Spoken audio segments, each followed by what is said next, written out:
Evening. We're gonna call the city of North Charleston Committee of Whole meeting, May 21st, 2026. We do request the minutes from April 16, 2026 committee of the whole meeting be approved. Move for approval. Second. All right, those who approve it, say yes. Yes. And those who don't, say no. All right, A little different today. okay. Keep us on our toes. Yeah. All right, so we have Cajun, Charleston Area Justice Ministry. They're going to post and talk to us about a program that they'd like us to hear as elected officials. Good evening. Good evening. So nice to see you all. Thank you for giving us your time. My name is Julia Eichelberger, and I'm a member of the Charleston Area Justice Ministry. And this is Judge Arthur McFarland, who's also a member, and we're part of the steering committee that's been dealing with the issue of food insecurity. Before I go any further, if everybody else that's a member of CAPEN is come here to support us, you all will be Thank you. Thank you so much. So good to have everybody here. Many of you know, because we've met with you and we've worked with your organizations, worked with you before. CAJM is a grassroots group made up of 40 local congregations and organizations. And every community problem that we work on is chosen by the community through an intensive listening sessions, and then we research it until we come up with a solution to the problem. And we've had some great results in the past and have been happy to work with you on some of those, including the racial bias audit and other things that we've done to improve life for all members of the community. With food insecurity, which I know that you all are aware of what an important issue that is and how many people are suffering from that problem and need our support. It's something we all want to resolve. We want to get to the root causes of that, especially in this landscape where federal support for people who are food insecure is being taken away. So there are many initiatives and nonprofits and individuals who are working hard to provide food and get it to the people who need it most. And we have a list of the people that we met with on the handout that we gave you. Through our research, the problem that we noticed was a lack of a shared vision and coordination between all of these players, including a lack of support from local governments. So that's the opportunity we're bringing to you tonight. In other communities, there are food councils that consist of these entities that are on our list here, food banks, nonprofits, that to address food insecurity in a cohesive and collaborative way. And a food council takes all these stakeholders, including governments and nonprofits and charity organizations and community members who are impacted, and gets them to work together to assess the big picture problem, to align efforts, and then recommend policy and system changes. This has worked in other places not far from us, including Raleigh, Greenville, Columbia, and across the country. And we have buy-in for this concept. We've spoken with these organizations who are interested in participating, such as Low Country Food Bank, Tri-County Food Chair, Our Lady of Mercy, Neighbors Together, Fresh Future Farm, just to name a few. So they agree that this council is what we need. And so at this point, we just need backup and support from you. And my colleague, Judge McFarland, is going to explain that in a little bit more detail. So good afternoon again, Mr. Mayor and council members. To get us started in Charleston County, like Greenville and Columbia and some other places, we were asking for two things. And we were asking this not only from North Charleston, but the city of Charleston, the county of Charleston, and the town of Mount Pleasant. The first one is a $20,000 upfront amount from each body to hire a facilitator to convene the council and guide its work through the first phase. That is to get all the organizations that Julia just mentioned together to figure out how we address the issue of food insecurity across the region. And secondly, we are asking that as you prepare for your fiscal 27 budget, that you set aside $200,000 to help fund the proposals that we expect the council to come up with. Now, this is not going to be money that you would just give. The council would come up with a proposal, present that proposal to your council as well as the councils for the other jurisdictions, and then get buy-in and approval. We would certainly want to have any council that is formed to include representatives from the local government. So let me explain why we need $20,000 or a total of $60,000 for a facilitator. The facilitator is a professional who will bring all of the groups that we've met with already and other groups that are serving the community and explain to them why council is needed. It is essential for the council's success that we have a professional come in and guide us through this process. The facilitator's purpose is to provide structure, guidance, and neutral support to help the group move from shared concern to organized action through helping the group establish their priorities and process and creating space for all voices to be heard. Now, you know, all of you know about the food banks and the churches and organizations that provide food for members of our community. So they're all operating in silos. The purpose of this facilitator is to help all of these groups come together in order to form a more effective food delivery process. The facilitator will help establish the Food Council to take passion that we get from these churches and good ideas to a sustainable place. They can identify the right partners to be involved, design the operational and decision-making structure of the council, guide development of a charter, and help the council identify their specific short-term and long-term goals. The facilitator helps the group become more than a body that meets and talks. It has purpose, measurable goals through a strategic plan, and gets to work. Now, the facilitator would be responsible to deliver several things. One is a charter, two, a community engagement plan, a strategic long-term plan, and a year one action plan, a funding strategy for the future, as well as messaging and evaluation tools. In all of these ways, this facilitator ultimately moves the Food Council from conversation to coordinated action that is both accountable and sustainable. Then the council, of course, can't be effective or move into their action without the confidence of having the resources that they need in order to do so. They want to help us make tangible progress on hunger and food access. So that's why we are asking for $200,000 that you just set aside in your upcoming budget. Those funds would not be released until such time as you've seen a plan from the council and you've approved that plan and we're ready to move forward. So that's why, again, your input, financial input is important.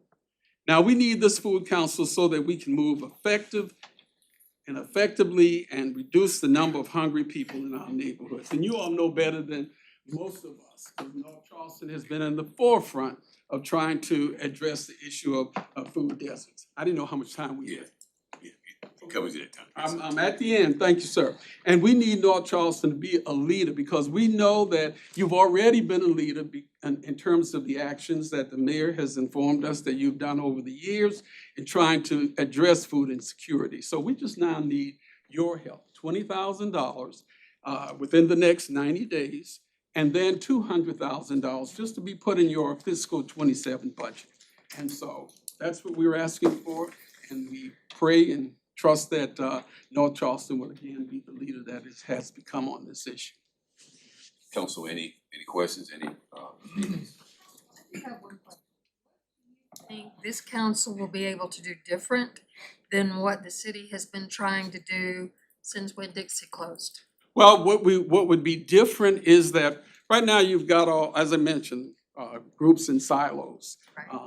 You got Mr. Smith, you have the various churches, Mount Moriah, you have nonprofits who offer food to members of the community on a daily or weekly basis. What we want to do is to bring all of these groups together so that there is a coordinated effort to ensure that we address not only in terms of just feeding folk, but in terms of actual city or county policies that will address. So that's clearly different than what's been done and what is being done now. And I will add this, and that's why we talk to all of the groups that you see on our list, because everybody has their own way of doing things, but this council, and we've seen in other places where the councils have come together, also in terms of funding. Not only are we talking about funding from the municipalities or the county, but we're also talking about funding from other nonprofits, grants that would come to really build up those who are volunteering. And right now, what we have a lot of volunteers. Some of us are volunteers at the various food banks. And so we will keep them in place, but there will be this policy and coordinated effort that is different than what's going on now. So basically, you're bringing all of the food banks together and not trying to have a cape for a grocery store. Yeah, that's correct. I mean, because we've talked about the difficulty that you all have seen in terms of whether the neighborhoods could afford a grocery store and what it takes in terms of the revenue. But we're seeing that people are being fed. Can I have just a minute to tell a personal story? I grew up on the east side of Charleston in Ragbauer Housing Project. My mother and father had 9 children. My father worked as a custodian and a mailroom clerk at the Charleston Chamber of Commerce. He worked that job for 40 years, riding his bike from 7:30 in the morning downtown, back home by 6:30. He fed, because of the work that he did, he was able to give us some very basics. But you know what? As a young kid, I remember going from my house on the east side, which is on the Cooper River, to the west side, Harmon Field, where the Department of Agriculture was offering food and other kind, and they didn't have any vegetables back then, but what they offered was cans of American cheese. That thing must have been 18 inches long. All right? Cans of peanut butter that must have held 2 quarts or 3 quarts of peanut butter. There was Spam or some kind of packaged meat, I recall. But I remember going with my mother to pick up those things. And I'll tell you what, for 9 children, it made a difference. We weren't homeless. We had a roof that was supplied by the Charleston Housing Authority. And so that's what we have today. What I saw then was a public-private partnership. Department of Agriculture helped feed us. The Housing Authority helped house us. And you know what my mother and father did? Off of that salary of my father, sent 5 children to college. So I stand here today because I know what it means when you have to ask, when you have the help. It's not a hand out, it's a hand up. And so I say to you that your participation is just like what happened to me. And I know there are a bunch of Arthur McFarlands out here, because of what we might do with this council, can really make a difference in a young boy's life. Thank you. All right? I have a question. Go ahead, Councilman. Okay. Go ahead. What percentage of, a great presentation, I appreciate it from both of you. What percentage of the requested funding will actually go toward hunger, feeding those who are in need versus meetings, staffing, administrators? We are not asking for necessarily funding to feed individuals or families. That may very well happen, okay? Let me tell you what the picture is. First of all, $20,000 is just an organizational support. That's all that does. That does not feed anyone. I was looking at the 200,000. But the 200, it is going to be up to the council, whether that supplements what they are currently doing, whether that allows for the purchase of more. One of the councils told us that they serve over 1 million pounds of food annually. So the council will develop a mechanism so that we can actually do more with than what they're doing individually now. So I guess the short answer will be, it very well may be, but that's going to be up to the council to develop a plan that may in fact end up with 2 million pounds of food, and some of the funds may very well go for that. I just can't tell you that because that is going to be what we want these councils to come together, and they will set that plan and bring that plan to you all. So it would be a multi-city council, so it's 3 cities, Mount Pleasant, Charleston, and North Charleston, or what? No, there will only be one council made up of all of these groups from across the Charleston County. Well, right now, it's only Charleston County that we're looking at. There are almost 500,000 people in Charleston County, running from Edisto Island up to McClellanville. County, So okay. we're going to certainly have this council be comprised of those who are engaged in this kind of work across Charleston County. So you basically just wanna organize a food shelter or food banks together for distribution, and an additional $200,000 is something that we would spend in regards to purchasing additional product if needed for distribution. But that would go toward, this is a one-time organizational charge of the $60,000, that's a one-time facilitator's fee. Yeah, That's right, to get it that's right. started. Just Get it to, started. the 60,000 is just to get all these folk together, because what the facilitator, Organizations like. I'm sorry. Yeah, it's a lot of organizations. It is. Oh, yeah, That's no, right. it is a major undertaking. Because, people are in their different silos, and we're gonna have them start talking to each other and figuring out what they're doing. They would do a survey, they would do an assessment of who's doing what in the region, and are there gaps somewhere that most need to be filled, and then the council would determine what is the priority for this year, what would we be asking for that would really help the most?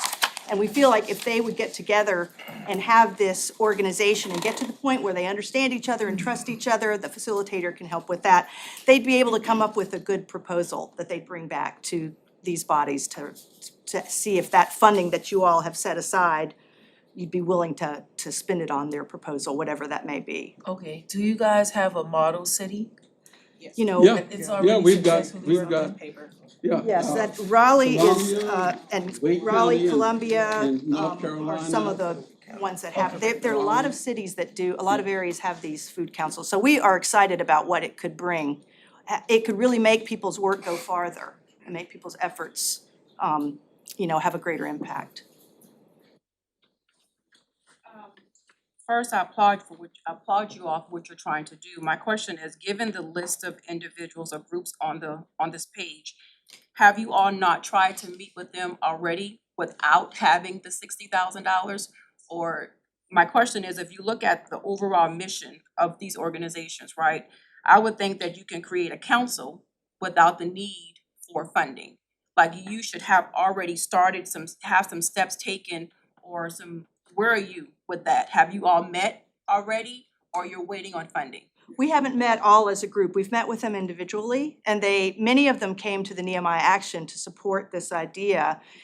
We spoke with someone in Raleigh who's been part of this very successful Wake County Food Council, and he said that having a facilitator is so helpful when you have so many different entities involved, and somebody who can listen and facilitate understanding. And that's not something that Cajun really has the capacity to do. So have you tried to ask anyone from this group if they would be willing to step up to be that facilitator?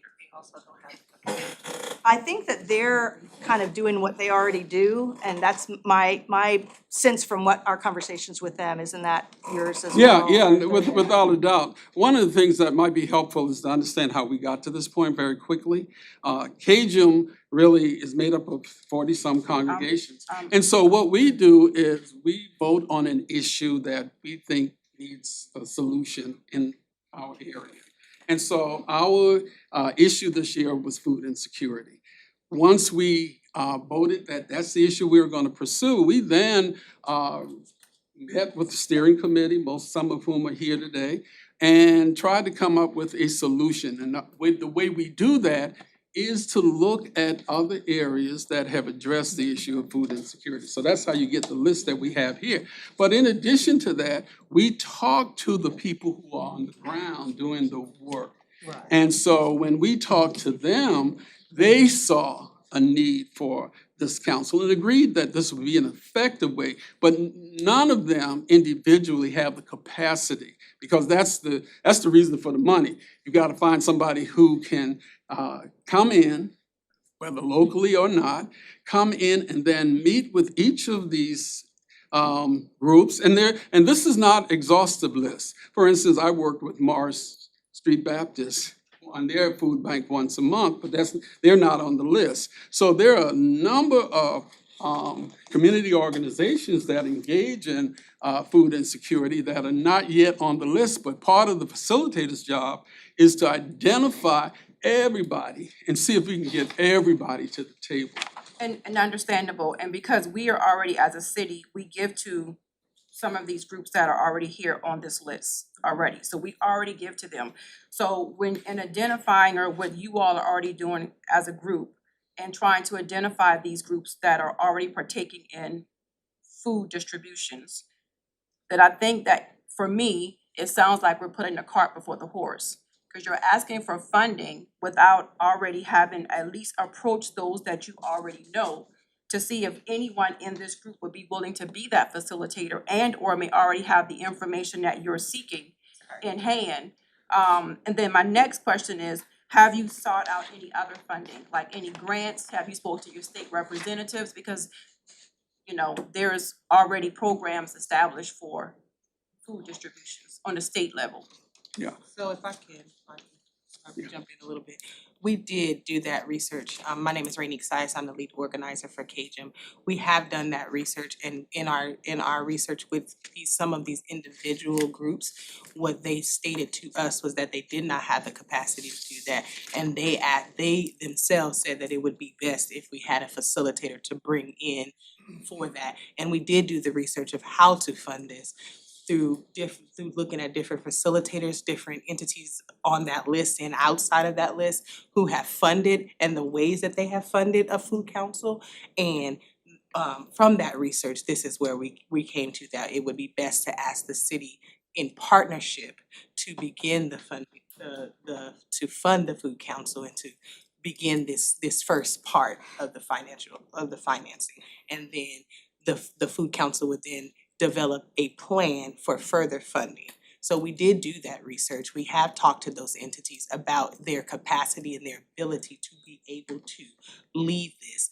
They do not have, because all of these councils or organizations that are on this list are very stretched to capacity because of cuts to SNAP, cuts to WIC, cuts to different programs that where they are and they are operating like we are on a off of volunteer support and individual donations, giving grants, all of those things. So stretching that more capacity would be a further reach for them. But they all do agree that coming together in collaboration for the region is something that needs to happen so that there is a more coordinated effort.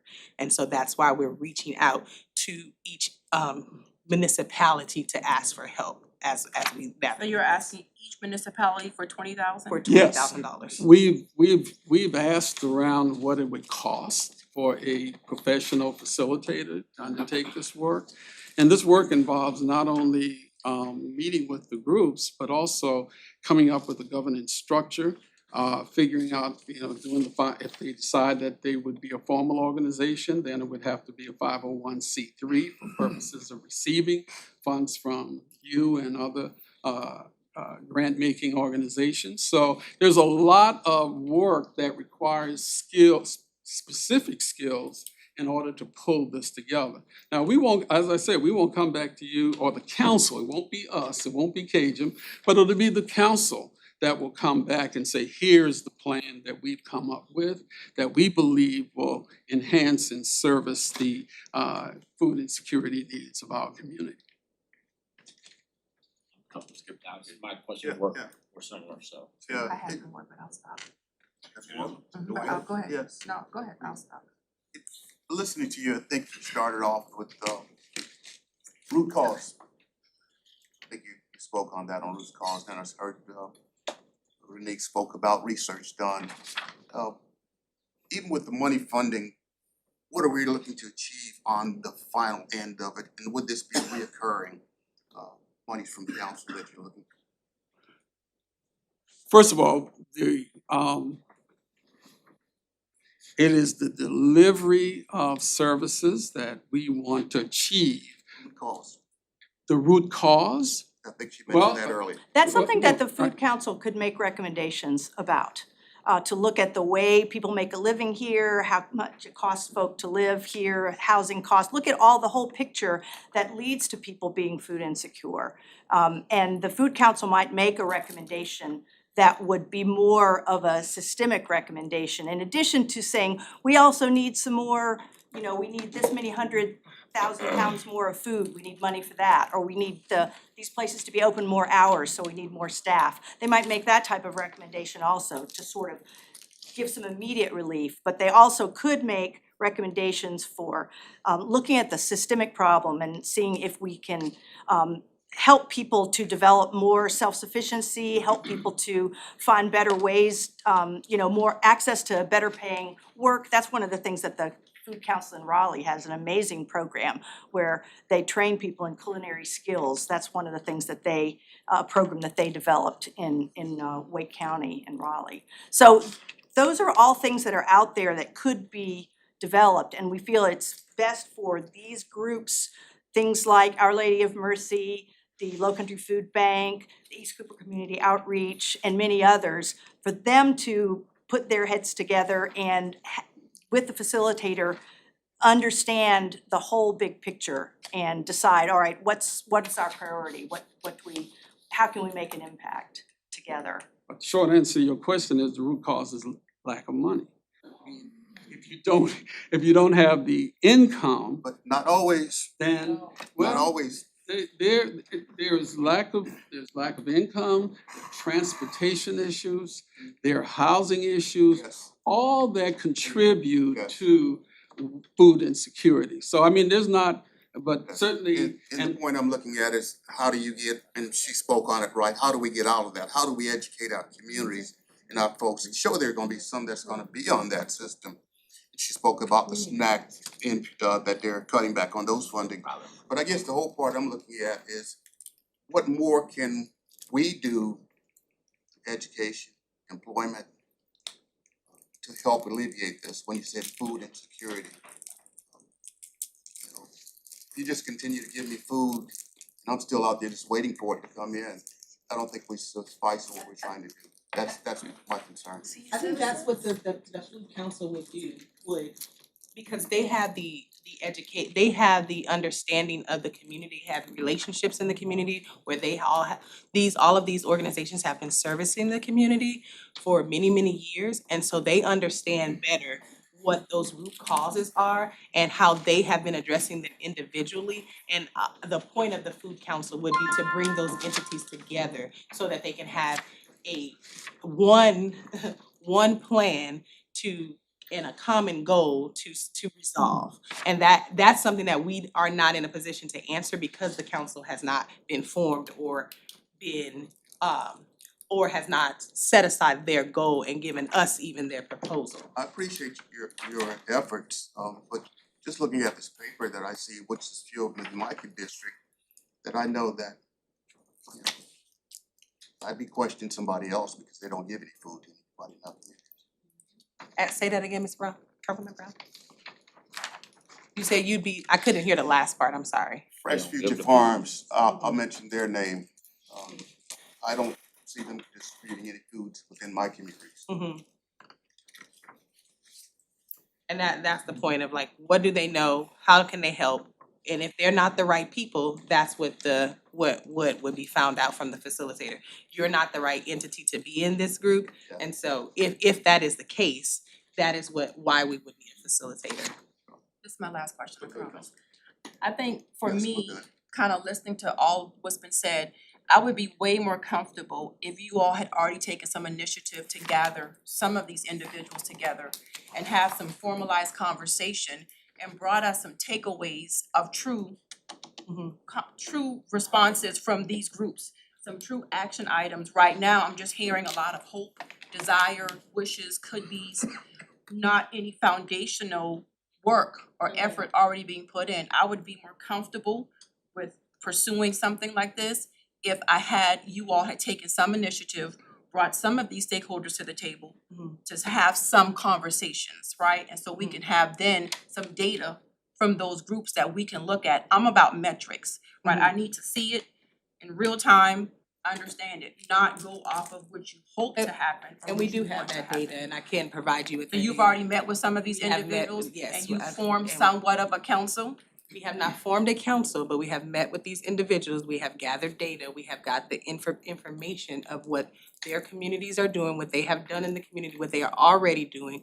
Data from and statistics from the Trident United Ways Alice data, we have gotten information from each entity about what they are doing in the community, and the impact that it is having. So I can send over that data, which I asked. And from that meeting, did you not walk away with any true goals and outliners for this potential council?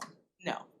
So that's what I need to see. And that's the purpose of the facilitator, so that when all of these groups have been contacted, information gathered from each one, they form this council. This council then will come to you with the very answers to the questions that you have raised. And so there has to be an organized effort, and that's why we were asking for the initial sum to organize so that we can, before there's any funding for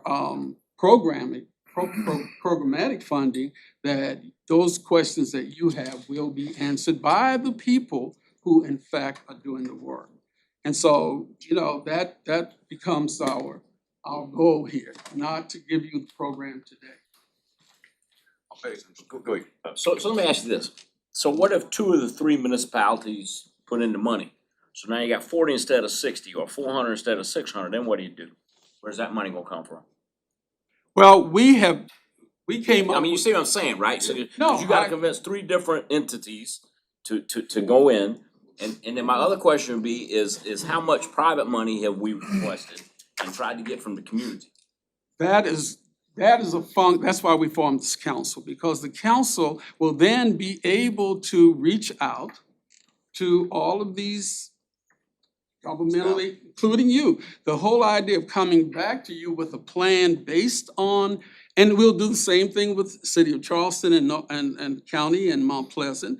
If we don't, then of course that means that the council can not carry out its purpose if it doesn't have funding. But we believe that this issue is so critical that everybody sees the need and will be willing to help, not Cajun, but this council made up of all the people who voluntarily now carry out the work of feeding those who are food insecure. Go ahead. My only concern about this is, I'm gonna agree with most of what council said, but when I look at this, I wanna know who, the council that you're referring to, what kind of authority are they gonna have over the people that they're working with? What's gonna keep all of these people working together? Is there gonna be something in place, the charter?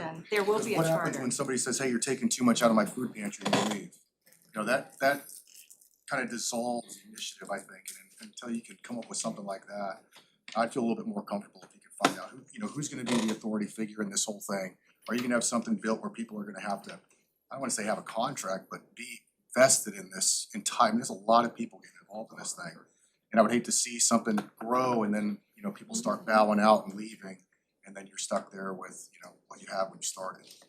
And that's why for us, forming this council really requires that we get all of those players to the table.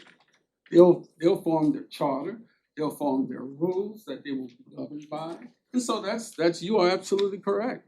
That's why we need to have this initial A professional facilitator who knows Facilitator, how to do this, who who's done knows it how with to pull other this together. communities and has known what pitfalls to avoid, the kind of thing that you're talking about, so that people do feel that people do have a responsibility that's that they all agree to in a charter. So we the success of food councils in other communities has really impressed us, and so we're excited about what could happen here with a similar approach. Good, Councilman. Good, thanks, Mayor. So is this organization eligible to like receive like federal grants and state grants and anything like that in regards to like food, like distribution, like if we allow you, like if we work with like the grant, like look up different grants to assist with the funding? That's what the council will be. Oh, that's what the council, oh, so The you council, need to we're not, establish, the Oh, okay. council has to be established for all of what you all I have get been what you're saying, saying okay, happens. I get what you're If the council is not established, then of course. saying. The council has to be established to start, I get what you're saying. Yeah, I get because it'll be a formal organization is what we anticipate. Okay. 501c3 so that it could go to United Way, it could Gotcha. go to Coastal Community Foundation, sir. so That all makes of the sense. groups besides. So we aren't just saying this is a government funded effort alone. Right, We exactly. want everybody, Boeing, all of the But you just folk need who- assistance structuring it. That's That's exactly right. So we're trying to build the structure, and I'll tell you that Boeing, it being right down the street, provides funding from its foundation in Columbia. So we are missing out on that, and that's how these organizations, the organizations that are doing it on their own are missing out. So this council coming together will have the capacity to go after the larger funding beyond government. Okay, We good? yes. Okay, let's do this. You guys need to regroup. You know what I'm saying, regroup. If you heard all the questions here, these are people that are going to either vote yeah or no. So regroup, get together, kind of look at the questions that they asked, some things that they expect, and then come back to us again with a better model of understanding, taking into consideration all the questions asked here. And the reason why I say is because at the end of the day, right, and I know Cajun's work. I've been there day one when Cajun started at St. Matthew's Church, back when I might have been a captain. I remember that day. Mayor Riley was there, we all were there. So I knew your work, but take in consideration that in the southern part of the city, that's where our true food desert is. I live what you would call the northern part of the city, right? In the northern part of the city, I can go turn up my street, and Lido's right down the street. I can go to the left, Harris Teeter's down there. I can go a little further past Lido's, Publix, a little bit further down, Whole Foods, Lowe's. The situation for us in the southern part of the city, and what we can't escape, is that I think council really is looking for somebody to actually help us, as we've done, to recruit a full service store. If we had a full service store somewhere centralized in the area, we would actually feel a whole lot better, and I think you guys need to think about that as well.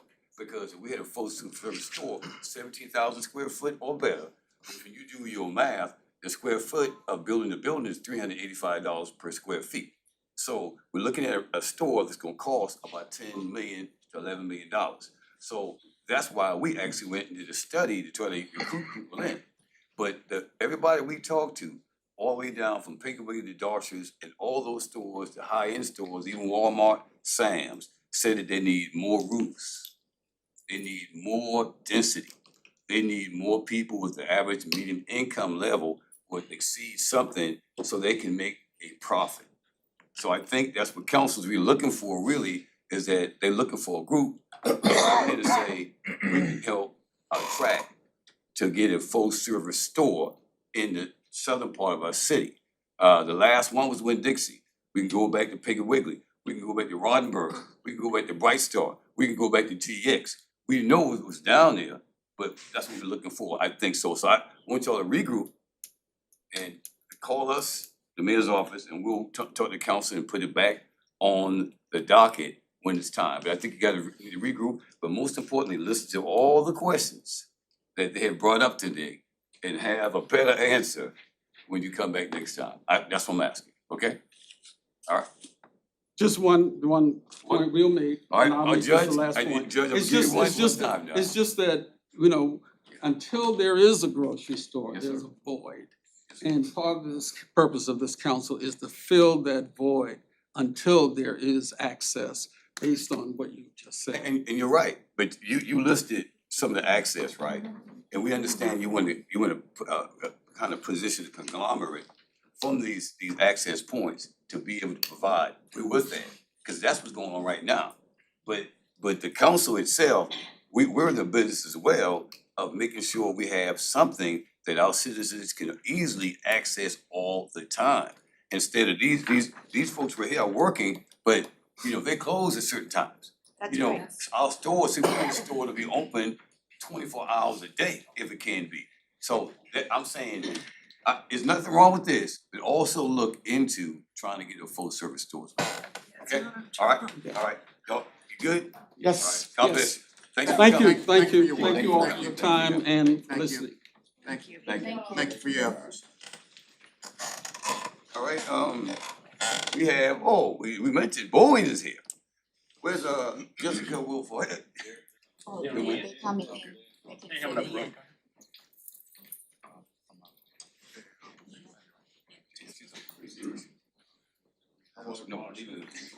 No.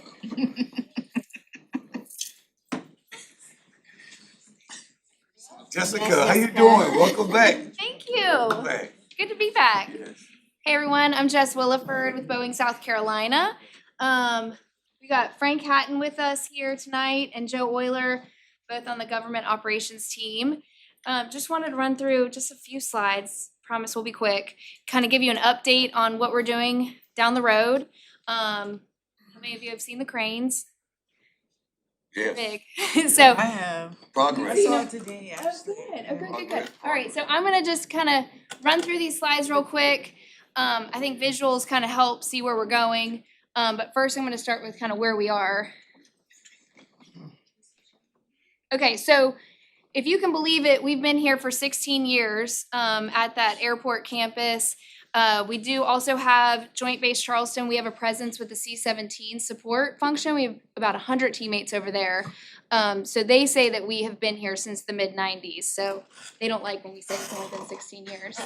We are now over 10,000 teammates for Boeing, South Carolina. The majority of those folks are at our airport campus, but then we do have about 2,000 that work at our North campus, also in North Charleston off of Palmetto Commerce Parkway. And then we have about 200 out in Orangeburg. We're currently sitting on $3 billion in capital investment and adding to that every day with our site expansion work. And we sit on about 850 acres, which is about the equivalent of the land footage that we have in Everett, Washington. Next slide. All right, here's what we build. The 787 Dreamliner production. In case you missed it, we are the coolest thing made in South Carolina this year. We're very proud of that fact. And so the 787 Dreamliner, we call it freezer to flight. So carbon fiber tape wound, gets put on the aft body, the aft fuselage of the plane, and then wheeled over with the mid-body components. How many of you seen that big Dreamlifter fly in the sky? We got 4 of those that transport parts from Japan, Italy, and Kansas. Interior Responsibility Center is up at Palmetto Commerce Parkway. That is where we build the stow bins, the crew rests. We do the carpeting for the 787. Propulsion also up that way. We're doing engine nacelles and work beyond the 787. Boeing Technology Innovation also at our North Campus. That is lab coats and they're testing for the lightning hitting a plane. What do you do? What happens? They're doing really cool stuff in that building. Dreamlifter we just talked about, and then C-17 we talked about. And Orangeburg, we're doing the floor grids for the 787. But I wanted to keep it North Charleston focused for tonight. Yes, ma'am. All right, my little pictures aren't showing up, but that's no big deal. We have flown over 1 billion passengers around the world on the 787, and we have done 5 million plus revenue flights. So this plane is a game changer for the airline industry because it's mostly made of carbon fiber, which makes it more fuel efficient than most aluminum traditional planes. So that added 520 new nonstop routes. So these are really far flights that really connect the globe. And then we call this last bullet point job security. 2,200 plus orders from now 90 customers. Delta was our 90th customer that announced more recently. Next slide. So this is why we need to build a new final assembly building. So here you can see the 3 big cranes erecting the steel. This photo is from the last week or so. I was out there this week, and that's kind of what it looks like. They're going up fast with the steel. We imagine topping out will be done in October. We are slightly delayed on getting the building ready for occupancy, so that'll probably get pushed to maybe 2028. We were originally hoping for later in 2027. And then here is what it will eventually look like if all goes according to plan.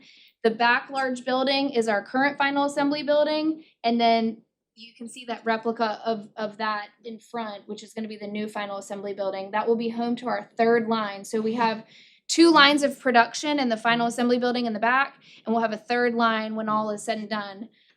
We currently have 10 flight line stalls. With this expansion, the goal is to get to 17. So if you drive over there, you've seen airplanes. I don't even know how they configure and park them the way they do, but it's pretty remarkable. So we just really wanted to make sure that y'all were in the loop on what we're doing, why we're doing it, and I'm happy to answer questions or talk anything further. That's good. The planes that's back, those planes are ready. For the most part. So we do up to 3 Boeing test flights and up to 3 customer test flights. So these planes will go out down the runway around the back of the building, and then we share the runway with the airport, and then also Joint Base Charleston, obviously, who owns and operates it. And so those test flights kind of determine what fixes might need to happen before the customer would then do their test flight. So when the customer comes, how does that work? So the team, it depends on the airline. Sometimes a team will come in from the start of the process. Other times they kind of know the drill and they'll fly in later in the process. The contract is signed right then and there when the plane is delivered. And then they usually fly away either later that day or the next day. So that means people from around the globe are coming to North Charleston to pick up their airplanes and be part of this process. What's the return policy? Well, the price tag is around 300 million. There's 2 different engine types, a GE or a Rolls-Royce. Most of the fleet are General Electric engines, and you negotiate the price of your engine separately.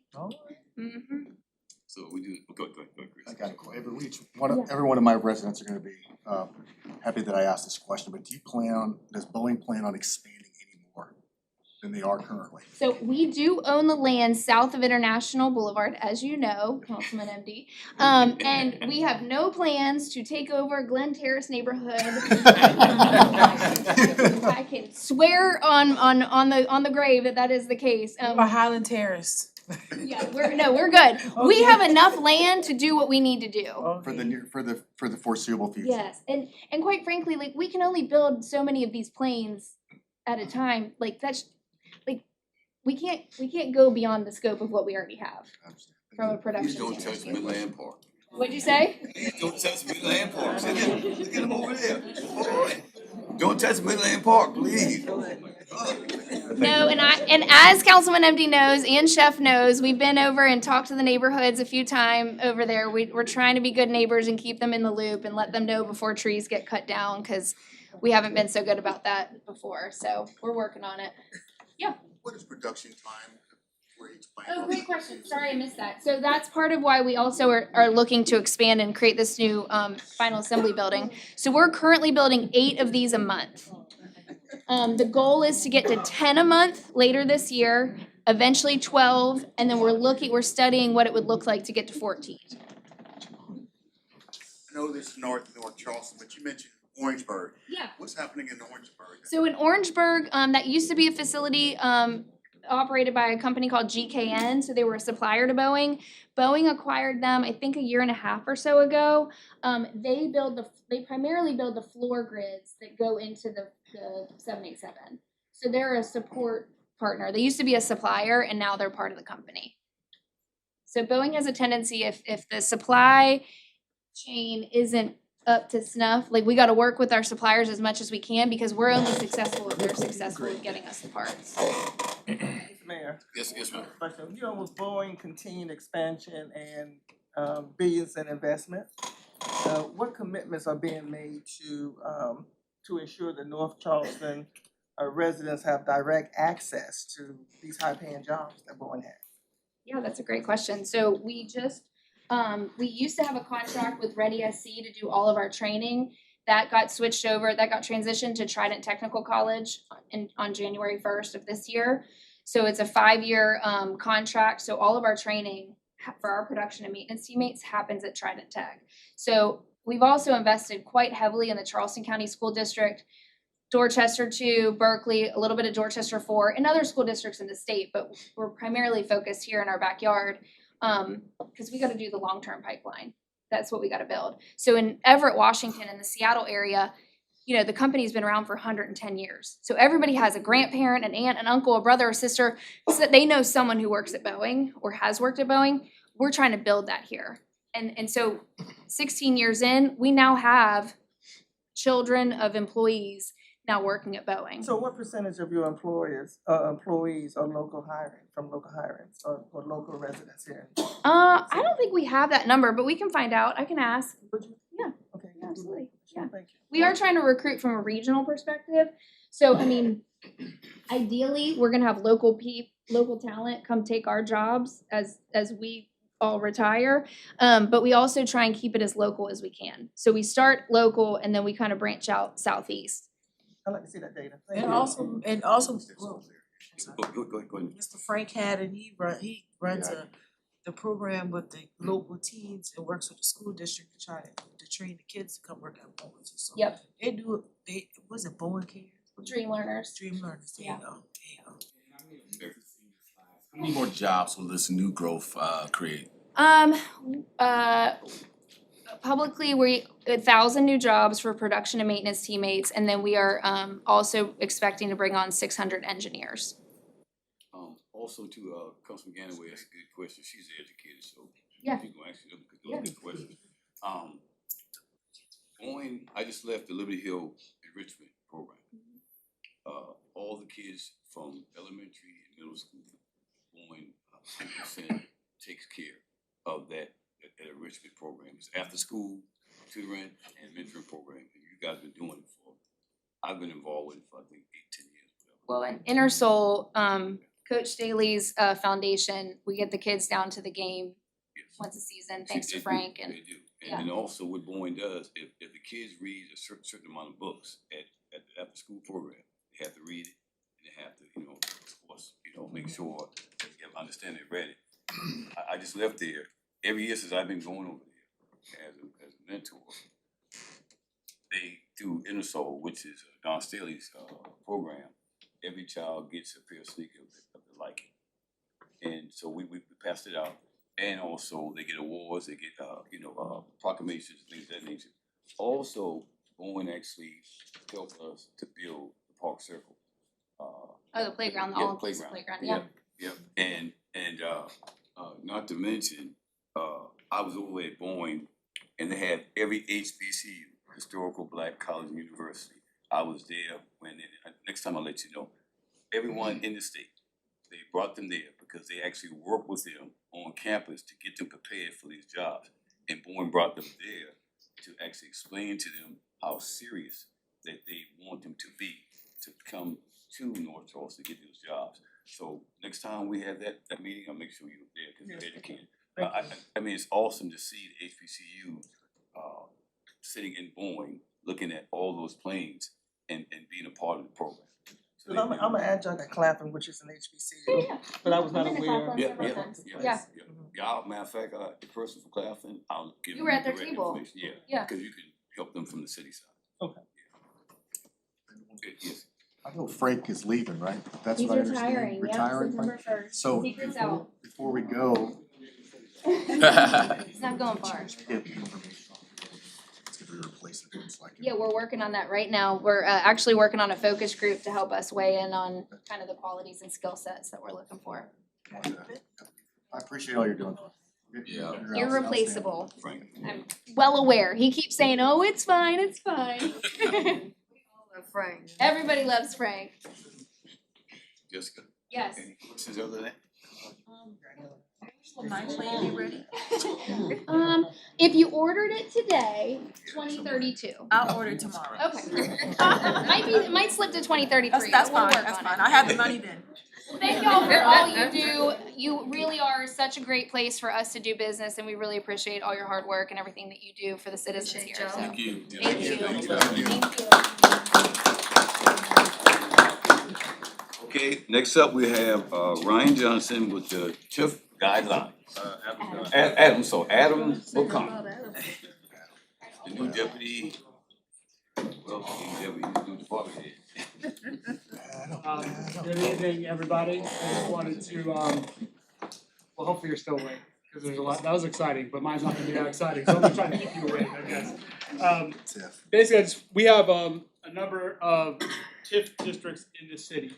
TIF stands for Tax Increment Finance District, and it's a tool that we use to fund infrastructure and public improvements in areas that are blighted or at threat to be blighted, and we've utilized it to great advantage over the years. Tanger, the off-base noisette TIF, which helped pay for Park Circle and some other amenities around the area. There's the on-base TIF, which is on the Navy Yard TIF, which we just got some legislation passed last year to help allow that TIF to be able to be used for affordable housing. There's one at the Uptown Development. There's one at Ingleside, which there's some an agenda item on tonight, I think, actually, about Ingleside. And as these projects start to ramp up, Ingleside's about to really kick off. The interchange is open. There's really exciting things happening up there. We have the Navy Yard is ramping up. Projects are coming online, and we're going to be looking at reimbursements for public infrastructure, public parks, and other amenities in those projects. So we just want to take this time, since some of you are new, what a TIF is, how we apply it, and what the guidelines that we follow are. You guys were provided a copy in your packet this evening. And so I know many of you are aware, but I'm just going to go through really quickly to keep you awake. So basically, to establish a TIF, you have to put together a redevelopment plan, and that redevelopment plan puts together basically the area and the scope of the redevelopment, and then also a pretty good idea of what the public infrastructure investments will need to be to supply and support that development going forward. What happens is you cap the tax revenue at the time at which you kick off that TIF district. And then any incremental increase in the taxes from that baseline goes into a special pot of money that then you can use to fund these public improvements. So that's roads, streetscapes, utilities, public utilities, parks, and so forth. This building was paid for by the TIF that was established at Centerpoint originally. And so they have the potential to generate a considerable amount of revenue that the city can use.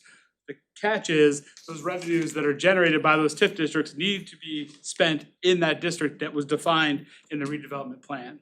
Secondly, when you establish a TIF district, it and Rob doesn't like this all the time, but it stops the revenue that would be coming into the general fund goes into that one bucket and restricts it. So that's just something to keep in mind as these things go forward. The other thing we do with TIFs is we'll bond, so we can do large scale projects. We'll have to bond those revenues, which become the debt service revenue stream that we use for those bonds. But we have to make sure that we are intentional about how we approach those bonds, because we want to make sure we have favorable rates in the bond market and make sure we are not overextending ourselves in terms of how much money we're borrowing en masse throughout the city. So those are all important things to keep into consideration. Trying to think. So a couple of things that have never been put down on paper that I want to kind of bring to your attention of how we're going about this going forward. Historically, there's been some, let's say, let me take one step back. Let me take one step back before I say what I actually thought there. Yeah. I'm gonna take a breath. So the way, let's go back to the reimbursement. Take your time. I got it. We're gonna go back to how these things are reimbursed. Typically, if you build a road, for instance, you would come, if it we could, either the city would build the road, and then we would reimburse ourselves or pay for the road construction out of that TIF fund, or a developer may build that road and then look for reimbursement. What happens is the process is the receipts and invoices and engineering costs and so forth are provided to our engineering staff, who then review those documents to make sure that we have a certain cost per linear foot of road, X, Y, and Z, and that all the costs add up, and that all the costs that are associated with that project are eligible for TIF reimbursement. That means they have to be publicly owned. We don't reimburse for private roads. The parks have to be public parks, not private spaces within an apartment complex or something. So that's the first step. Second step, it goes to Rob, and once Public Works signs off on it, Rob will sign off on it and say, yep, that looks good. These numbers check out. We have enough money in the fund, the TIF fund, to provide this reimbursement. And at that point, it goes to executive to sign off on, and then the reimbursement happens. That's how that works. One thing we haven't done historically, and something that we're moving toward to protect both the city and protect the developers, is looking to get into basically an agreement, what's called a public infrastructure agreement or development agreement, which would be basically a tool that will be used, that will outline what projects are to be funded out of, and to be funded out of that TIF district, and what the reimbursement would look like. What we're finding is that the school district has decided that their policy is not to participate in TIF districts unless it's really, really justified. That means the TIF districts that we are establishing now are generating about half the income that they had previously. Also, construction costs, land costs, all the things that go into the infrastructure the costs are much higher now. So the TIFs that used to generate excess revenues to buy a building like this, for instance, are now not fully supporting all the infrastructure that's needed for some of these developments. So we have to make sure that we are adequately prioritizing which projects are getting funded out of these TIF districts, and making sure that there's a genuine public interest and that those projects are being prioritized. And the way we intend to do that is to establish public infrastructure agreements with the large-scale developers that have a desire and an interest to participate in a TIF reimbursement program. So that's something new. That will be, you guys will sign off on that. You guys sign off on the redevelopment plan. You guys would sign off on a developer agreement. You sign off on a public infrastructure agreement. You guys sign off on all the bonds. Council has a hand in this at every step along the way, just so you know that you guys are responsible for that. This is a very fair and transparent way in which we intend to handle these deals going forward, and we just wanted to kind of give you a sense of that. That's the new part of this. Otherwise, the way we do it is how we've always done it. The last thing I think, no, that's it. I'll take questions. It's been a long night. Any questions? Yeah. Any questions?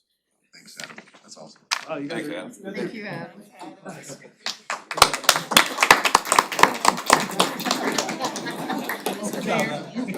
Mayor, I wanted to let you know, Adam did an excellent job at the Park Circle the other night. Yes, he did. Mr. Courier, not me on the spot.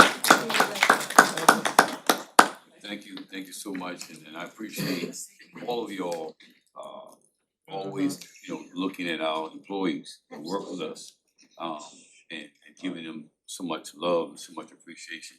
They need it, He was good. they really do need it. So, thank you again. Any other business come before, community hall? Please adjourn. Quick break or? Let's go. Go for it? Okay. Call to order, May 21st, Public Safety Committee. First item on the agenda is minutes from April the 16th committee meeting. For approval. Second, any questions by council? All in favor? Aye. I messed up on it. It says 16 has other papers and 19, but still, thank you guys for it. You guys see us wearing this shirt. Today we had a luncheon for public safety Public Works, thank you, I'm on the safety building. And I'm thankful for them. We have guys, yes, from Public Safety, and thank you guys for the works that they, thank you for the works they've done. They're the heavy lifters, I say, is out there for our communities, and I really appreciate them. Absolutely. Yes.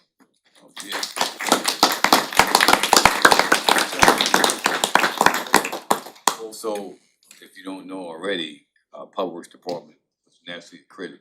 So we are doing things that other cities in the state are not doing. And those are best practices that other states are doing, like Charlotte and different states, cities in the states, they're actually working in the Public Works facility. Here comes Michelle.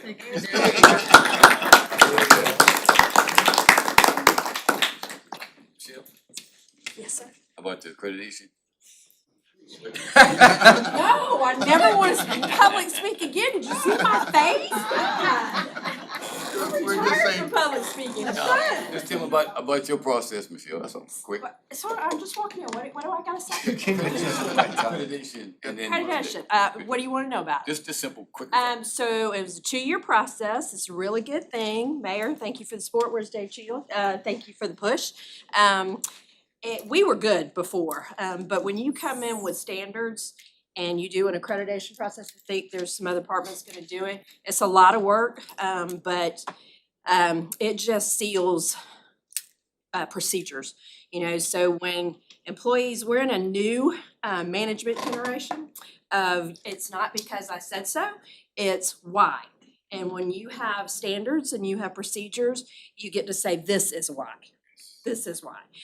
So having that just makes us even better and even better for our citizens. So thank you to everybody. Thank you. Is that good enough? Sorry. I'm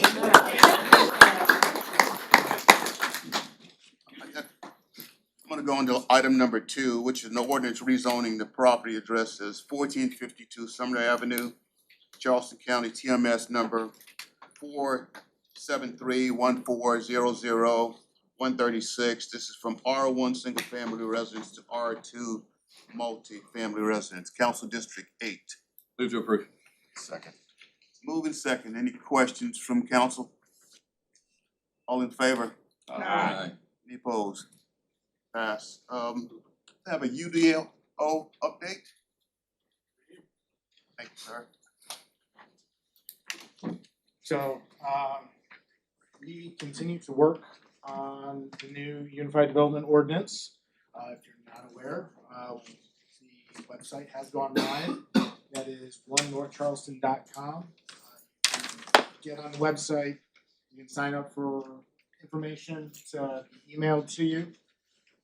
Also want to let all of you know, if you haven't already scheduled this time, the consultants will be in town next week, working with staff and meeting with you all to discuss the project. So please show up. Your opinions are important. The in-person public launch event will be held Tuesday, June 2nd, starting at 6 p.m. at the North Charleston Athletic Center. That's for the public. We all would like you to come out to that meeting, provide your input, hear about what the project is. There will also be a virtual public meeting on Tuesday, June 9th on Zoom. For those who won't be able to make it live and in person, flyers have been going out. They've gone to the neighborhood presidents meeting, farmers market, and the Dorchester Road Senior Center have been visited. We've been posting signs at intersections, letting people know when these meetings are being held.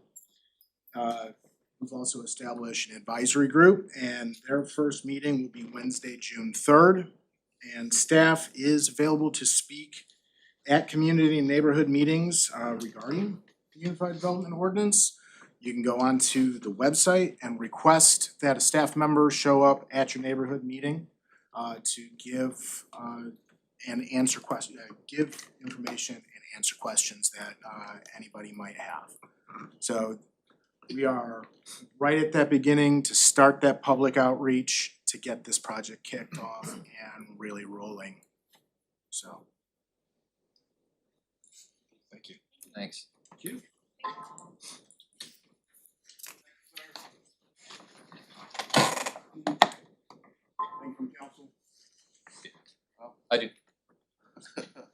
just wait. Come on now. You gotta look at me first. I just wanted to give a quick update. As you know, you sit on the committee, the STR committee. We established a new, reestablished the STR committee a few months ago.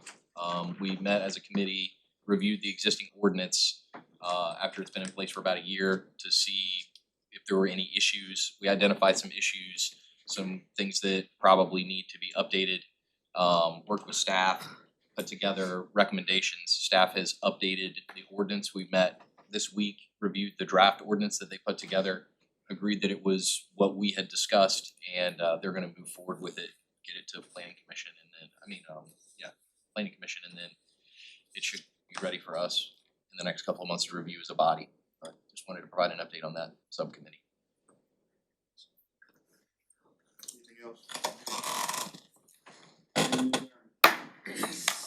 Let's go. Let's even rolling. Rob, Let's go. Rob is in his office. Mr. Chairman. I'll go grab. Okay. We'll go ahead and call the finance committee meeting for May 21st, 2026 to order. First item on the agenda is the minutes from the April 16th, 2026 finance committee meeting. Motion second, all those in favor, signify by saying aye. Aye. Any opposed? Item number 2, we're going to modify and ask for a motion to defer the minutes from April 17th, 2026 special finance committee meeting. Motion to defer. Second. Have a motion and a second. Any discussion? Hearing none, all those in favor, signify by saying aye. Aye. Any opposed? You ready? Alright, you're back. You already told me you were in there somewhere, so. Yeah, I'm Alright, ready. we're gonna get our quarterly financial update from Mr. Jarrett. And actually, the reason I'm ready is Adam did such a good job with the TIF, so I'm just gonna defer this to him if he wants to follow up. Well, Get some notes, I'm ready.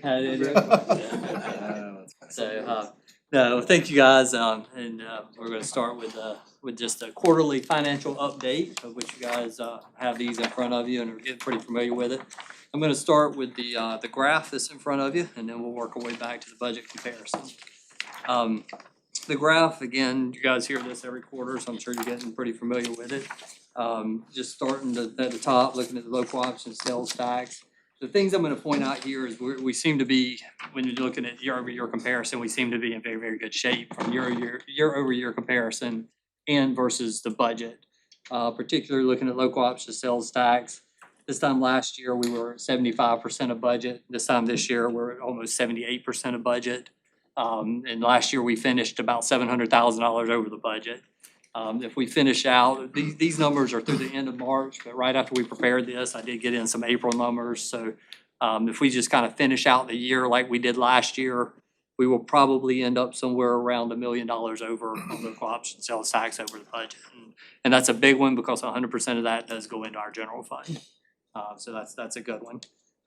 Looking at the hospitality tax, again, this is about 50% that goes into our general fund. And likewise, if you're just looking at last year, right now we're at 81% of the budget as at the end of third quarter. Last year, this time we were at 73% of budget. So again, I'm expecting us to probably be a little bit over the budget there as well this year. Local option sales tax. That one is about 35% of that goes to general fund. The other 65% goes into the debt service fund. And again, it's the same story almost across the board. We're ahead of where we were percentage-wise of budget. And again, unless the economy were just to completely turn around, we're probably going to hit, exceed our revenues in pretty much all of these. The only one that state accommodations tax, we actually have got all of our payments in for that this year. And that one finished within $22,000 of budget, so it came up just a little bit short, but it's very, very close. Moving on to business license, we get pretty big payment. We actually got it right after we get this. We ended up getting the April payment. It's still too early to tell because over there it could be a timing issue of when they get it in. What I can say is that at this time last year. And when I say this time, I'm looking at the April payment, which is not on here. After the April payment last year, we were about 53% of budget. This year, we're 66%, almost $7 million ahead. Now, again, I don't know how much of that is timing versus actual increase. We just won't know that yet. But I can say I sleep better knowing we're $7 million ahead than I would if we were $7 million behind. I promise you that. So at least the things seem to be going very well there as well, so. And if there's no questions about that, we'll move on to the budget comparison. And I do have a few things I want to point out on this.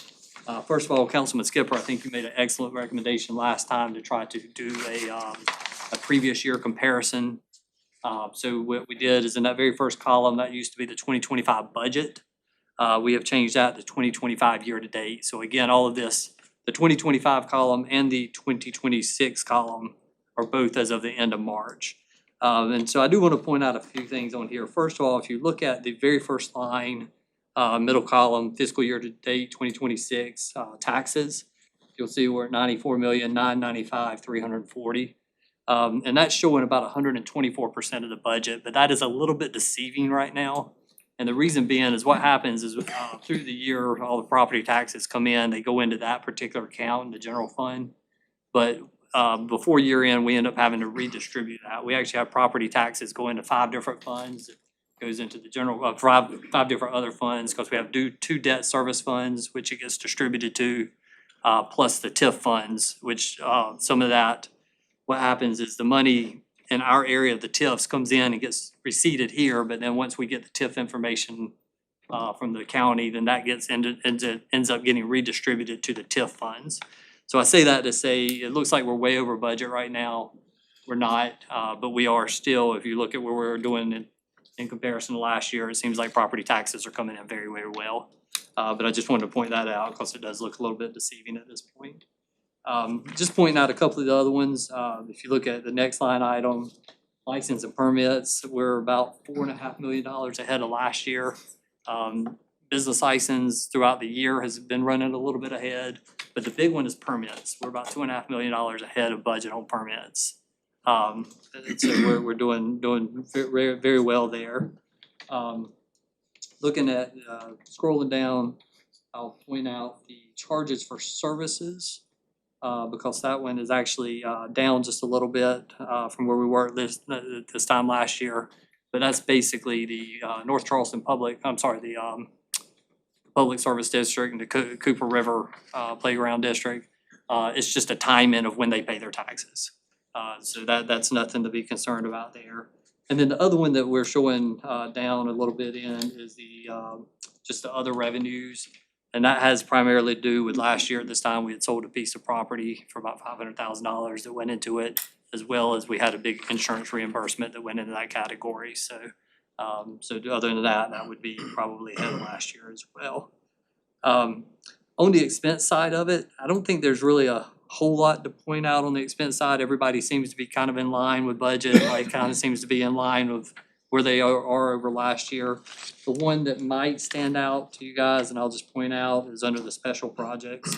Last year this time, we were like 19.3 million. This year, we're at 15.6 million, and that's because last year this time, we had funded that deferred maintenance fund. So we had transferred $5 million into that, so that kind of inflated last year's expenses there. So, and then the other thing is, a lot of times I will, kind of go straight to the number at the bottom, because a lot of times that's the number that we run in a deficit at every year. This is the quarter where it comes up because we've collected all of our property taxes. So as of right now, we are about $16 million ahead in the general fund as surplus year to date. However, again, we've collected a lot of our taxes, and that number will probably start to kind of go back down a little bit. We'll finish hopefully somewhere between above zero, but I don't know that we'll finish as strong as what it's showing right now. So, the only other thing I want to point out, any other questions about the general fund before I move on? All right, the only other thing I want to point out, I know a lot of times I don't go into the other funds, but I do want to flip all the way back to the very, very last fund on the very, very last page and talk about the stormwater utility fund just a minute. And the reason I want to point this one out is just because, and this is the revenue and expense statement, so the prior year fund balance is actually shown on it. But we finished last year with the stormwater utility fund with about $3.4 million of free cash flow.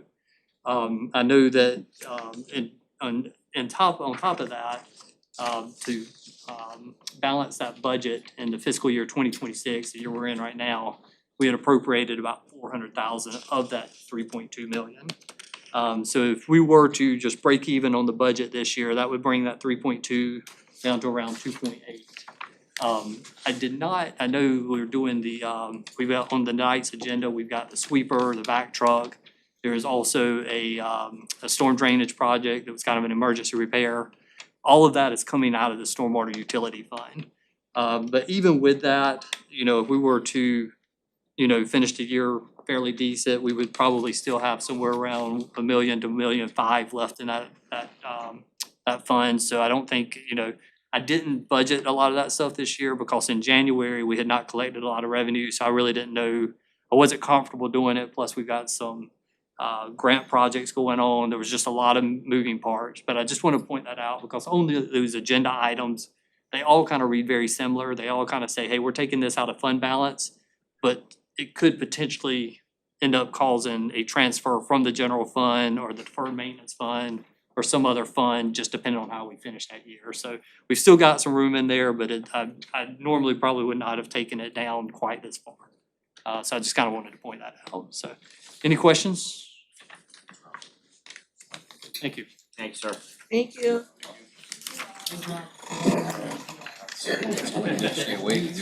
Riveting. Just be available for questions as we go along, we'll be okay. Item number 4, an ordinance adopting bill to be entitled, the budget ordinance of the city of North Charleston, South Carolina, fiscal year ending June 30th, 2027. Second. A motion is second, is there any discussion? Hearing none, all those in favor, signify by saying aye. Aye. Any opposed? Aye. Item number 5, a supplemental ordinance authorizing the issuance and sale of not exceeding 26 million aggregate principal amount limited obligations refunding bonds hospitality fee pledge. Second. Motion is second, is there any discussion? Hearing none, all those in favor, signify by saying aye. Aye. Any opposed? Item number 6, a resolution authorizing the city of North Charleston to accept the South Carolina Department of Veterans Affairs Veterans Homelessness and Transition Grant Award. Move to approve. Second. Any discussion? Hearing none, all those in favor, signify by saying aye. Aye. Any opposed? Item number 7, a resolution authorizing the city of North Charleston to accept the 2026 Tourism Advertising Grant in the amount of $27,516.38 from the South Carolina Department of Parks, Recreation, and Tourism. I have a motion and a second. Any discussion? Hearing none, all those in favor, signify by saying aye. Aye. Any opposed? Item number 8, request to approve a truck-mounted street sweeper. To approve. Second. We have a motion, and a second. Any discussion? Here. Did Michelle want us, where did Michelle go? I'm back here. Okay, I just No, think, I'm really I could, good, you're but good? thank you. You're good? Leave her alone. Alright, we have a motion and a second, all those in favor signify by saying aye. Aye. Any opposed? Item number 9, request to approve a combination jet vac truck. Approve. We have a motion and a second, any discussion? We were told today we had to vote for this. They wouldn't let y'all eat lunch unless you. No, they would not. That's all. We have a motion and a second, is there any further discussion? Hearing none, all those in favor signify by saying aye. Aye. Any opposed? Item number 10, approval for fiscal year ending 2026 budget amendment to the Ingleside TIF Fund. Move for approval. Second. Motion and a second, any discussion? Hearing none, all those in favor? Aye. Any opposed? Item number 11, approval for fiscal year 2026 budget amendment to the Coliseum Fund. Move to approve. I have a motion and a second, any discussion? Hearing none, all those in favor? Aye. Any opposed? Approval of the CACVB budget for fiscal year ending 2027. Move for approval. Second. I have a motion and a second, any discussion? Hearing none, all those in favor? Aye. Any opposed? Item number 13, request to approve the proposed mini pitch project and supporting documentation. Move to approve. Second. I have a motion and a second, any discussion? Aye. Yes, sir. I read the details, but I just am curious just for a little more, just kind of context. I mean, it seems like a great deal, like. I'm sure Mr. Rick has plenty of information for us.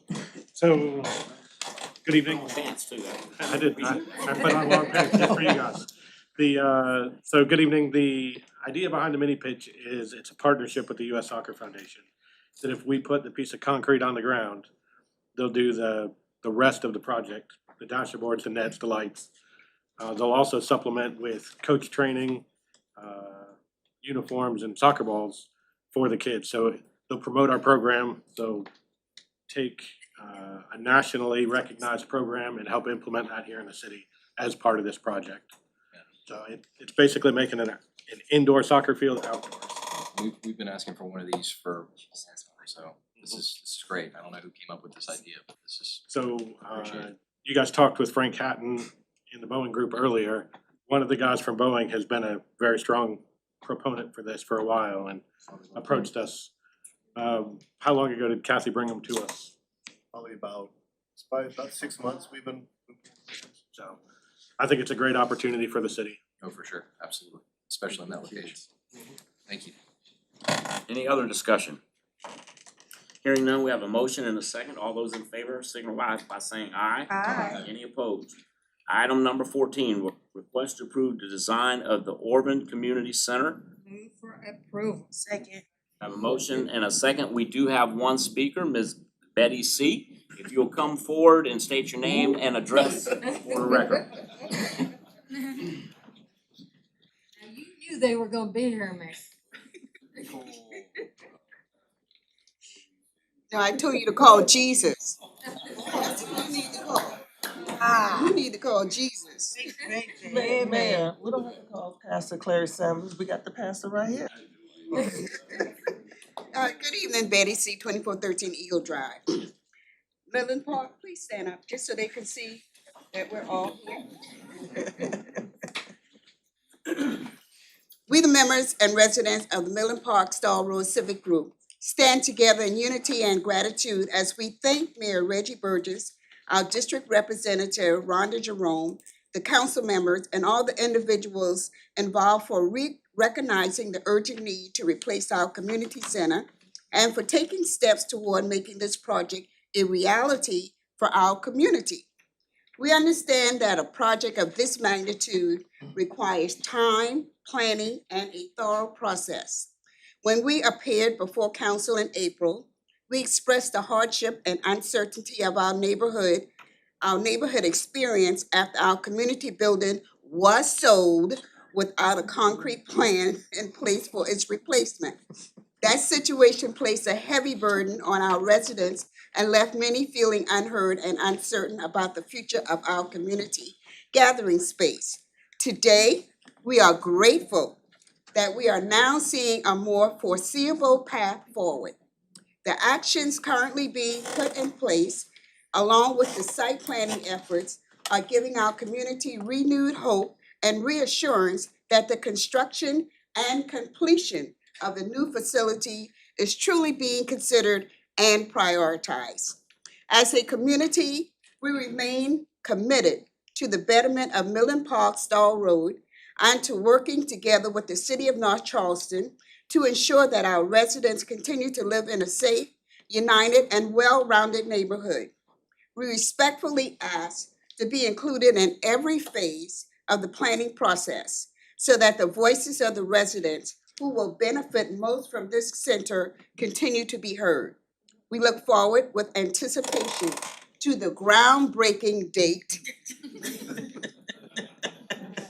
But even more so to the day when we can all stand together at the ribbon cutting ceremony and once again open the doors of a community center that will serve as a place of unity, support, fellowship, and growth for our generations to come.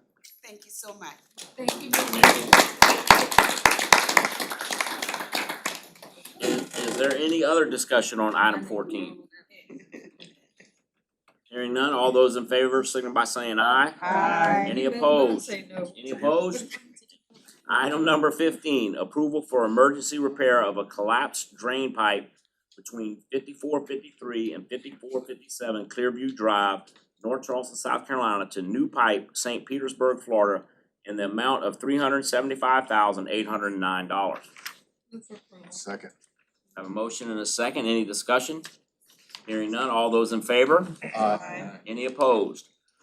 Item number 16, an ordinance authorizing the mayor or his designee to execute a deed from the city of North Charleston to Charleston Habitat for Humanity, Charleston, South Carolina, to donate certain real properties located at 2207 Dover Street, Lot 317, TMS 46914000148, and 2253 Easton Street, Lot 388, TMS 46914000197, for the purpose of constructing affordable housing. Move to approve. We have a motion and a Second. second. Any discussion? I will add that, you know, all of these, actually these next two have gone through the processes, and we do include some reverter information.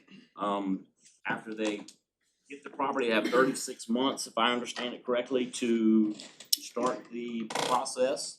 Oh, which ones? I'm sorry. The Correct. lots we're giving away. And that's correct. Yeah. If they do not finish the project within 3 years, the property reverts back to the Back to city. us at the current value that is appraised at now. It's a right to repurchase. Actually, it's not a reverter. It's a right to repurchase. At today's money, not 3 years. So if we give it to them when Well, I we thought the- rebuy it, if we still get it for free. Well, yeah, we'll get it back for $5. $5. For $5. What's the, I mean, have they shared what the AMI is gonna be for that, those units? I believe, Yeah, it's 35, I think it's 35. 35 to 65, I think it's. Yeah, and then, Don't give me credit, I don't have it. It's a 400-page agenda. On Oak Grove, that was, I think, at 215,000. So that's minus 250. 35 to 60%. Or 80% for veterans. And it's an interest-free mortgage. I do have a. Yes, sir. This is an interest-free mortgage. Yeah, so, I think, I mean, looking at this, I mean, there were really only two options, right? My only question is, I think obviously they're both very clearly qualified. And this is jumping, I guess, a little bit to the next item, but looking at this, I see why we split them, because they're, however, the next group, the better group, it looks like they have some ARPA funds that are gonna expire at the end of the year. And so my concern is if we don't give them enough lots to use all those ARPA funds, then nobody gets them. And they just go back to the federal government. So I don't know if anybody from that organization's here. I just wanna, if, Habitat's self-funded, could they, would it be better for us to maybe give more lots to ensure that they can leverage all those ARPA funds? I mean, again, nothing against Habitat, and I understand the difference. Hold up. The question is, and I'm glad you brought that up. How many lots do we have? We had 10 lots 10, okay. originally that went out. So how many lots would number 16 get?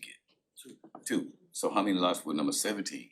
2. Okay, so we have some outstanding There'll be lots. 6 remaining lots. 6 that remaining. will Go back out. Now, Councilman, I get what you're saying, because they had the ARPA funds, I understand it. The only thing about it is that we want to make sure that others on that group or others that would come in have this equal opportunity No, I to get. understand, yeah. And I knew you understand, that's why when I did it back in 24, I wanted to be open up for the people who have an opportunity to build on the neighborhoods that they came from, or the neighborhoods that they feed into. And I think if we give them all of them, then other folks wouldn't get an opportunity to try to build a home or get a shot, a kind of decent shot to get there. And I understand that the bridge, they applied for 3, they got 2. The Habitat actually scored higher on the one that they're getting over the bridge. And again, we need to have a fair and equal process, and it was only fair to give Habitat of Humanity the 2 that they scored the highest on, and give the bridge the 2 they scored the highest on. So I'm sorry. So don't they have to complete one or a certain percentage before they can do the second, or? Cause that's what we did with the first. Oh, okay. Whoa. So it's the same thing. You're right, it comes from, yeah, because we gave the lots to hashtag free lunch. You did. Based on them getting at least 90%. That's recorded. So if we held them to that standard, we gotta should hold hold the everybody to others that to the standard same as standard well. too. Right. That's when we're being fair and equal. Yes, I We've agree. got to always do that. That's why I don't want us to give all those lots to two entities when you have 6 remaining lots. Give other people an opportunity Right. to build on those lots. And we that as the give- city are gonna do better with the applicants that didn't submit good proposals or didn't submit complete proposals. We in the future are gonna do better and hold a couple pre-bid meetings and help give them some technical advice and some assistance. We're not gonna do the work for them, but we're gonna help them be able to fill out this paperwork correctly, fill out their application correctly, let them know the kind of things that the city is looking for to score better and to have a complete application. That's what we. Are we still gonna fix that? We still gonna hold them accountable as we did the last organization? Okay. So I guess this question here too, for the council. We made Darvish last time. We had the 24 council. And we said then, and I think it's Nefertiti said, it said how far are we gonna actually deed the other lot? Cause that individual got 2 lots. And then we said that Darvish has to keep up with it with planning and zoning and building. And if Darvish deems it at 90% or better, then we give it the next lot. Next lot, yeah. So I think that's what we said, right, Darvish? That's correct, and at this point, we are ready to, we're just waiting on some paperwork to issue to him, and he's gonna be 100% complete on that particular lot, so we can move forward. So that'd be the same for these guys. So currently, That's not in the language but now. no, because That's only they the have a language now. different capacity than. Now, hold on, one at a time. Yes, sir. And I think what we looked at the last time, and it was our issues, and you're right, Mayor, is that these guys we were dealing with wasn't experienced. There weren't like Habitat or the others who has been doing the work in the communities, who has been building. So we were taking a chance and giving them that opportunity. But with giving them that opportunity, we wanna make sure that they're moving forward and doing what is right, and then they can move on with the second. I think these are one that we're speaking about right now, they are established. Hold on, wait a I'll minute. wait. I'll wait. Yes, Council Brown, and you- that's what I think was my thoughts behind it. Okay. So I have a neighborhood that was built by Habitat in my district. And after which is Joppa Way, the residents was fully responsible for their property. It wasn't organized when it came to the HOA. And they also had issues as well. So I mean, I feel that, you know, all of them are nonprofits. Everybody's made mistakes, so they should be held to the same. If we created that process for the properties, that everybody who applies to those properties should be held accountable. Because we can't treat one organization different than the other and be biased in a sense, you know? And honestly, I don't think y'all know what I had to go through. I mean, the language that's in the 2 that we had tonight, is that the exact same language that was in, it's different? Well, it is different. It is. Go ahead, Chris. No, you guys asked for that additional language for that safeguard. Which is this? Which is what Mr. Brown is, what he explained. So the idea that we gave the 2 lots, you completed the first one, and upon completion of the first one, you would be able to get the second one. The reason that I think you all were doing that is similar to exactly what Mr. Brown was saying. We wanted to make sure that group completed the project before they moved on. Well, it wasn't just their group though, cause remember it happened previously, cause we actually made it, but based on the property we deeded to the church. Yeah, oh yeah. That's Well, why we charity. did it. But that's It what was the based 36 on- months, that wasn't in the That's a charity. If you go different back set. in history, the charity property did not have any of the reverter clause or any of that 36-month stuff in it. And we as a city learned from that experience that we needed to have this type of reverter clause in it. And that's where that came Council from. also needs to understand that those 2 instances are totally different process. This process was actually vetted and gone through by the evaluation committee. The evaluation committee of your peers stated that these 2 organizations have the capacity and have the experience to do 2 of these houses at the same time. And that's the only reason why they're getting 2. Now, if we somehow, I know it sounds unfair, but if there was somebody who had not the capacity for financial or didn't have the experience, yes, we, like we do with small businesses, we'd have to hold their hand through the process and we'd have to give them baby steps. These two companies aren't small businesses, or, I mean, aren't considered what I would call a small business. They have a track record. They've been doing this thing. They have the capacity.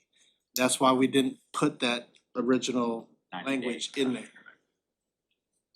All right, any other discussion? Well, he actually brought financial paperwork showing that he had the capacity to do both of the properties at the same time as well, and also a pre-approval with the bank initially for the 10-mile properties that we did, but we still give them that clause inside of their inside of the process in general. So it wasn't a financial capability because they had the financial ability to do both at a time, and honestly, and as much as I probably wouldn't wanna say this, but you know, they had to sacrifice as well financially in order to split the two properties and build them at two different times. So I just think if we're gonna do it, we should do it all across the board. That's just my opinion.